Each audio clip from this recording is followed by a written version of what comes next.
Hello and welcome to another Musescore tutorial. I found out yesterday that I had been using an outdated version of the app or of the program on my computer. So I finally updated it, and this is what it looks like. Looks a little bit different for what I've been doing in the past. So don't freak out if that's why it looks different to you.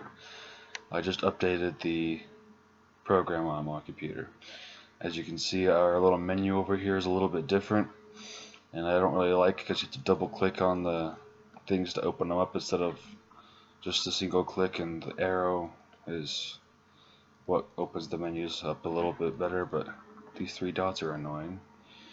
Anyway, today we're going to be looking a little more at Pizzicato and Arco because I feel like I didn't explain them very well last time, and so we'll see if I can do that a little bit better. So here I brought up a little testing song with a string instrument. I'm going to play a little bit of it, and if you can guess the string instrument, you get a point. If you can guess what instrument that is, congratulations. If not,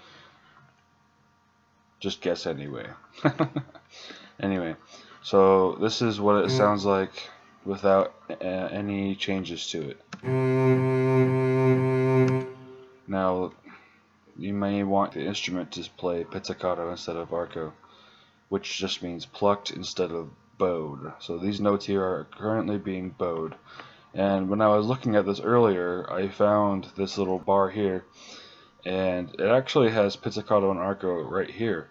So what we can do is double click on this and see if it changes it. I'm not sure if it's going to, but we can take a look.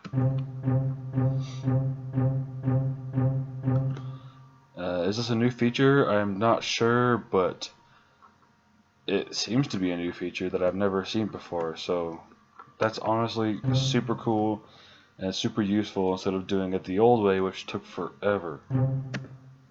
We can change it back by switching to Arco.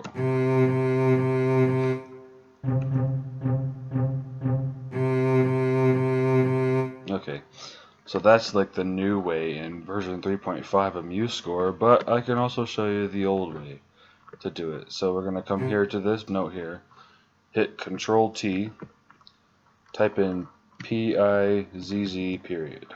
We're going to select it and right click to come down to Staff Text Properties, hit 1, and then change it to pizzicato. Hit OK.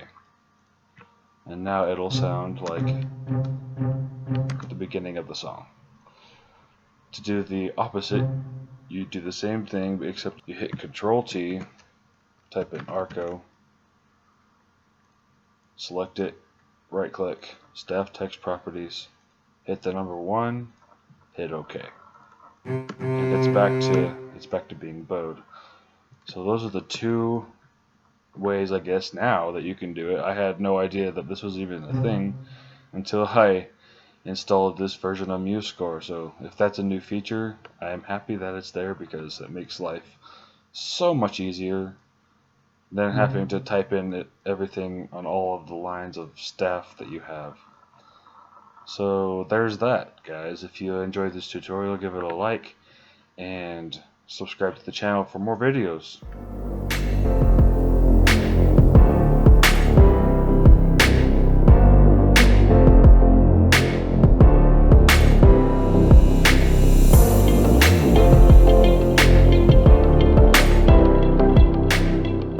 Thanks for watching. Don't forget to look out for new videos, and I'll see you next time.